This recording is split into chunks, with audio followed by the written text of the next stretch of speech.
Hello everyone. So today we will discuss about the general methods of preparation of salts that salt can be soluble and insoluble. So first method is the neutralization. Neutralization I already told you that neutralization is the reaction between an acid and a base to form salt and water. So here any insoluble base will react with acid, that is dilute, and it will form salt, and that salt is soluble in nature, plus water. Now again, second is neutralization, but here titration is involved. So what is titration? Titration is a laboratory method in which any solution of a known concentration is used to determine any unknown concentration.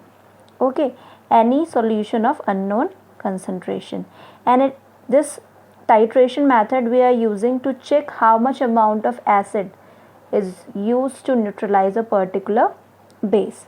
So here any soluble base will react with any acid, that is dilute, and it will form salt, and that salt is again soluble and water.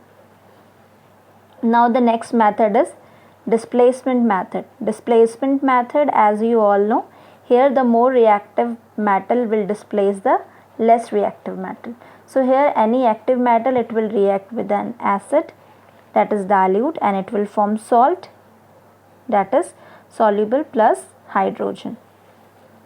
Then again next is direct combination. So here any metal will react with non-metal and it will give salt.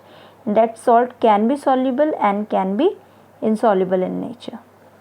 Now next is the double decomposition. Here precipitation will occur. Okay, so now here soluble salt solution, any solution plus another soluble salt solution, and it will give precipitated salt and soluble salt.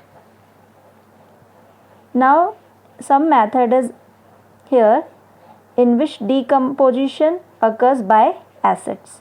Okay, so here carbonates or bicarbonates will react with acids to give salt, water, and carbon dioxide. Like this example is given. This is CuCO3, that is insoluble. When it will react with HCl, it will form CuCl2, that is a salt, and it will give water, H2O, and CO2, carbon monoxide.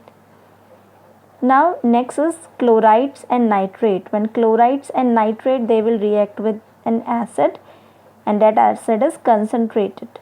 They will form salt and acid.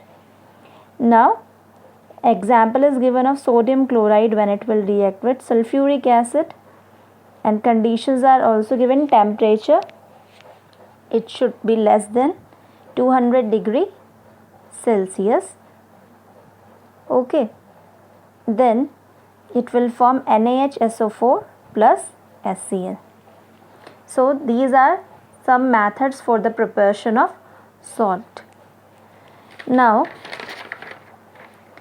the preparation of specific salts. Now the preparation of soluble salts, some of the soluble salts means that they are soluble in water, like CuSO4.5H2O, copper sulfate, it is also known as blue vitriol, Na2SO4.10H2O, FeSO4.7H2O, ZnSO4.7H2O, and so on. Okay, so these are prepared by neutralization, displacement, and direct combination. So these salts are prepared by all these methods.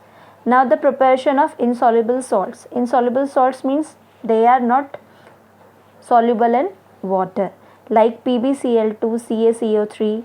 All these are prepared by double decomposition method.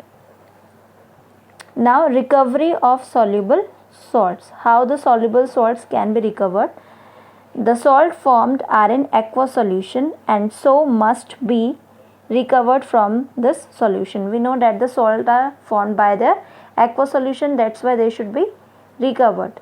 So what is the method used? Generally they are recovered by evaporation or crystallization.